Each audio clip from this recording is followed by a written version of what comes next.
Chapter 1. Dad, Diaries, and Taoism. Quote, anyone who can at all catch the drift of experience, moral no less than physical, must feel this mechanism rules the whole world. End quote. George Santayana. I started playing basketball before I consciously remembered doing so. With help from my older brother Gary, I learned the fundamentals on a 5-foot-high basket in our basement. I could dribble equally well with either hand and shoot layups and laybacks on a regulation basket by the time I entered kindergarten. At the YMCA, on the court in our backyard, and in school gyms all over town, I spent countless hours pretending to be or playing against Oscar Robertson, Jerry West, or some other NBA guard. I knew they made a lot of money. I saw what kind of role they played in society. It wasn't hard to figure out what I wanted to do with my life. School was something I had to go through in order to play in the NBA. It may sound crazy, but anytime anyone asked me the proverbial submit-to-the-system question, what do you want to be when you grow up, they knew I meant my answer. Basketball merged both dream and day-to-day reality. But how long can childhood last? I was All-State and All-American my junior and senior years in high school. I led the U.S. in scoring as a senior with 38.5 points a game, and that was before the three-point line. Scholastically, I did what I had to, which wasn't much, particularly my senior year. I did manage a 3.3 GPA, but didn't deserve it. I didn't even take my final exams because I spent the week practicing with an all-star team getting ready for the Round Ball Classic in Detroit.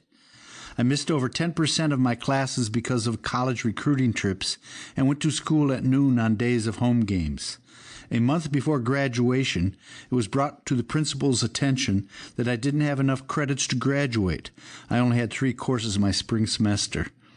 I recall meeting with the superintendent, the principal, the head of academic counseling to figure something out.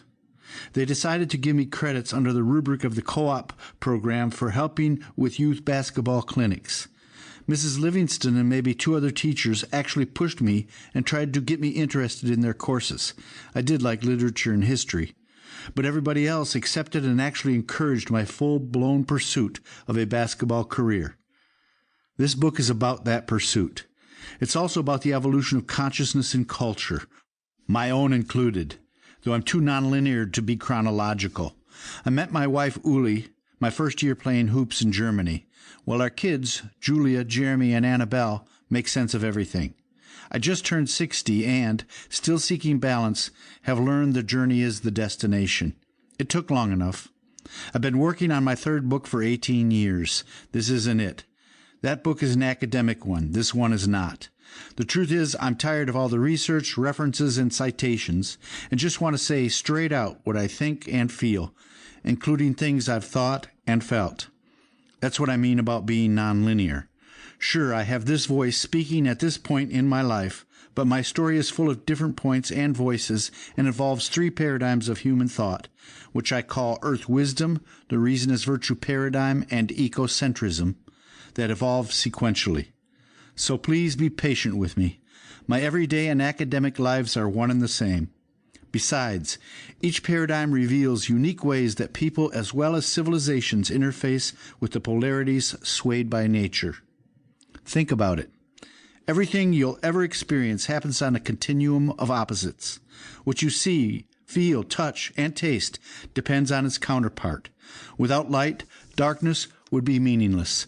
So would up without down, wet without dry, order without chaos, sweet without sour, and pleasure without pain. The same is true for all operating principles of nature, such as growth and decay, expansion and contraction, movement and rest, masculine and feminine, and aggression and receptivity.